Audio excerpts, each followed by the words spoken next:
I found a key in the street. On it was the name Fiona and an address. It turned out to be the address of a nursing home nearby. I took a wander down. At reception, I said, "Is there a Fiona here? I found her key." Without even looking up, the girl says room 305. Thought I may as well give it to her in person. I took the stairs up to the third floor. The door to room 305 was half open. I peek in. Fiona? A frail-looking woman with delicate white hair sat at the window. When she saw me, her face lit up.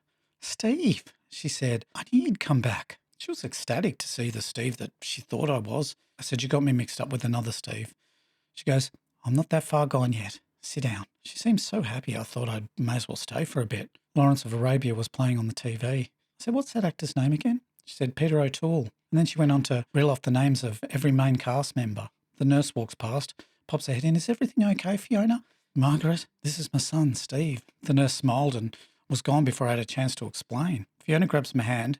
"Come and meet my friends," she said, and takes me down the hall. At the end was a room with old people sitting around playing cards, making things.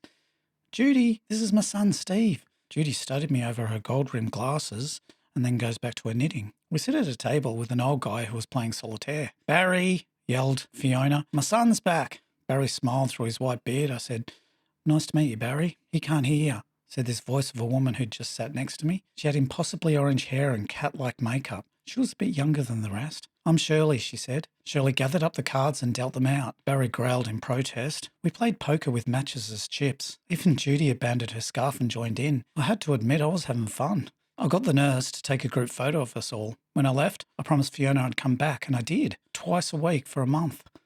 Then came that day. The door to 305 was closed. I knocked. "Fiona?" There were boxes on the floor. In one of them was an old photo album. As I flicked through, I saw photos of a much younger Fiona. One photo stood out. 4 people at a table playing cards. I looked closer. Fiona next to a girl with gold-rimmed glasses.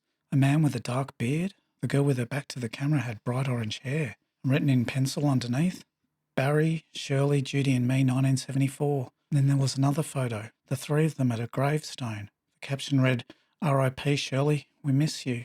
A few pages on, a newspaper clipping from a year ago. 2 killed in a car crash, with a picture of Barry and Judy.